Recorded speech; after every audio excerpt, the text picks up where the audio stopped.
जदि आपण एई लड्डू दिन को गोटे किंबा दुईटी खाईदेले ना आपणकर केबे भी कैल्शियम किंबा आयरन रो कम होबनी। छुआ माने जदि क्षीर पीउना सेमानकु मात्र गोटे लड्डू दिन को खाइବାକୁ दियंतु, देखिबे सेमानक बॉडी रे केबे भी कैल्शियम रो कम होबनी। मेमोरी पावर बहुत बढ़िया रहिबो, इम्यूनिटी मध्य बहुत बढ़िया रहिबो। नमस्कार, ओडिया बोउ रोसई को आपण मानकु बहुत बहुत स्वागत।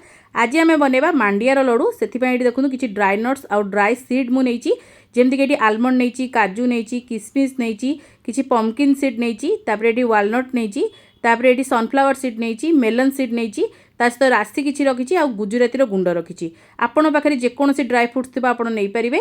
एठी देखुनु किछि खजुरी मध्य मु नेइछि, मिठा लागिवो जेमति हमर लड्डूटी खाइयाकू, सेथिपई एठी खजुरी यूज करछि, नहले त आपण गुड़ मध्य यूज कर परिबे। एठी देखुनु मांडिया नेइछि गोटिए कप, जोटा कि बहुत ही हेल्दी हेइथे हम शरीर पई। मांडिया को जेमिति फॉर्म रे हो आपण निहाती एबे डाइट रे शामिल करंतु। एठी देखुनु आधा स्पून मु नेइछि माने घी, आउ एठी आमे गोटे स्पून रे बनेबा मात्र, बेसी आमे घीर व्यवहार करवानी। जो मैंने वेट लॉस जर्नी अच्छी से मैंने आपको खाई पारे। एठी देखो जितक ड्राई सीड आउ नट्स नहीं प्रथम आम आधा स्पून घी भाजी नेबा। यही सब जिनस को भाजिकी नेले टेस्ट बढ़िया आसी थाए। एठी केवल खजुरी आउ मु किसमिसटा काढ़ी देछि, आउ सब जिनस को आम एठी भाजी नेबा, जद्वारा कि टेस्ट बढ़िया आसीबो। खास करी बासंती भौणी यही मांडिया लड्डू रेसिपी रिक्वेस्ट करते आनिया तो तांको रिक्वेस्ट रे आज मुझे मांडिया लड्डू रेसिपी नहीं आसी। आठी देखो राशि मु लास्ट को आड कर दीजिए। एबे आमे बढ़िया से भाजीदबा।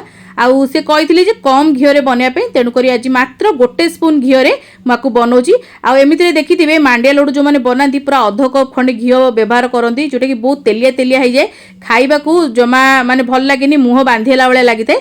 तेणुक आप कम घी बनई पारे। आ जो मैंने वेट लॉस जर्नी रे तो अच्छा से कम घी बनिकी निहाती खाई पारे। आउ एठी देखो प्रथम सीड गुड़ाक भाजी होता मुझे काढ़ी नहीं, एठी मु मांडिया को देकी आउ आधा स्पून घी बढ़िया भाव में भाजी नबा।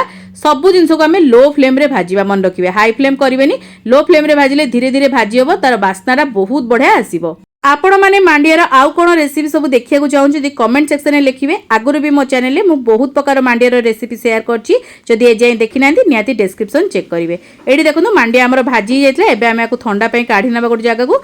तापर एठी देखो जतक ड्राई नट्स आउ सीड को भाजीतिली ताकू मु ब्लेंडिंग जार दे देछि। एबे आमे आको गुंड कर नै आसीबा। तो ये देखो मांडिया भी आमर हल्का ठंडा ही आसलानी, टिके गरम थिबा अवस्था रे सब जिनस को मिसेबे। तो ये देखो पाउडर को मु नहीं आसली करके तापर आम ऐड करबा, अल्प अल्प करके ऐड करबा, तापर मिक्स करबा। एका बेले ऐड करबेनी, जदी माने कम बेसी हो जाइथिबो तो आपण आउ कोथरे भी यूज कर परिबे। तेनु करी एठी मु धीरे धीरे करके ऐड करतिली, तो मते लागिला सब जाको ड्राई फ्रूट्स रो पाउडर लागि जिवो। तेनु करी मु सब जाको देई देली।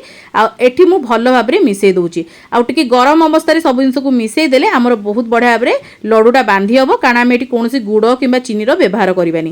तो ये देखो टिके ना गुजराती गुंड दे दीजिए, बहुत बढ़िया बास्ना आसी थाए। आउ एठी जो खजुरी आउ किसमिस को नेथिली ताको आमे ब्लेंडिंग जार देदबा। आउ भलो भाबरे आमे आकु ब्लेंड करके नै आसीबा। जदि आपन पाखरे खजुरी नाही किंबा किसमिस नाही, ताले आपण अंजीर भी व्यवहार कर परिबे, नहले तो गुड़र व्यवहार कर परिबे। जदि आपण गुड़र व्यवहार करूचंदी ताले आपण ताको अल्प रांधी देबे, जेमति कि महू भलिया स्टिकी स्टिकी हेजिवो, सेही स्टेज पर्यंत रांधिबे। आउ तापरे आपण धीरे धीरे एथरे मिसेकी आपण आकु लड्डू मध्य बनई पारिबे। मु गुड़रे आउ केबे बनेले आपण मानन सहित शेयर करिवि, किंतु बेसिकली मु एमिति ही बनई थाए, कारण एटा बहुत ही हेल्दी हेइथाए। एथरे बेसी घी नाही, आउ मिठा पई आमे चीनी किंबा गुड़र व्यवहार करने, केवल ड्राई फ्रूट्स रो व्यवहार करछि। एटा बहुत हेल्दी हेइथाए। आपण जदि दिन को गोटे किंबा दुईटी भी खाई दउचंदी ना, आपणकर माने माने तो कैल्शियम केबे कम होबनी, विटामिन रो केबे कम होबनी, आयरन रो केबे कम होबनी। ता छडा आपण जदि स्नैक्स समय किछि अनहेल्दी खाई दउचंदी, एथिरो आपण गोटे दिटा खाइदेले आपणकर भोक मध्य होबनी। तो एटा मु बेसिकली मिड मॉर्निंग स्नैक रे नै थाई, नहले तो चारटा बेले जो आमे ग्रीन टी सहित नै थाउ सेते बेले मेटा नै थाई, पते बहुत ही टेस्टी लागि थाए। एठी देखुनु सब जिंस को भलो भाबरे मु धीरे धीरे मिसेई देइतिली। आ तापरे मु एठी देखुनु लड्डू गढिबा स्टार्ट कर देछि। देखुनु केते इजीली लड्डू गढी जाउची, कारण आमे जो खजुरी देइछे किसमिस देइछे सेटा ना बहुत बढ़िया बाइंडिंग रे काम करताए। हाँ सेप एते सुंदर न आसी पारे, किंतु लड्डू आपणकर गढी हिजिवो। आ मने रखिबे टिके गरम थिला बेले ही सांगे सांगे गढी नेबे, ता द्वारा बहुत बढ़िया बाइंडिंग हिजिवो। जे ठंडा हिजिवो ना ताले आपणकर टिके न बांधी पारे, तेणु करी गरम गरम टिके गढी नेबे। आ ट्राई करिवे टिके खजुरी रो परिमाण अधिक रखिबे, जेमति कि हमर एटा बांधी हबो। आज मते लागिला जे मोर खजुरी टिके कमी जाइतिला, किंतु तथेबी बांधी गला। आपण टिके अधिक देई परिबे। एठी देखुनु भलो भाबरे सब जाक लड्डू को मेडी गढी नउची। आपण माने जदि एई भलिया हेल्दी रेसिपी आपण देखिया को चाहूछथि, कमेंट सेक्शन में लिखिबे कोन कोन देखिया को चाहूछथि। म आपण मानो पई सियोर निश्चित आनिया को चेष्टा करिवि। केमती लागिला मोर एई छोटो रेसिपीटी निहाती कमेंट सेक्शन में लिखिबे। भल लागिथिले लाइक करिवे, शेयर करिवे, चैनल ले नुआ थिले सब्सक्राइब करिया को जमाई भूलिबेनी।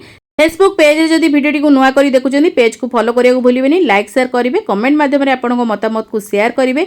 जदि एजाए मोर इंस्टाग्राम पेज को फॉलो करना से फॉलो करनी से मुझे बहुत ही बढ़िया बढ़िया जिन पोस्ट करता है। जदि किसी नुआ रेसिपी देखा चाहते कमेंट माध्यम जनइबे, मुझे आने को चेष्टा करी। आगू ओडिया बो एमती बहुत सारा बढ़िया बढ़िया रेसिपी सब नहीं आसो। तो आज ये जय श्री जगन्नाथ।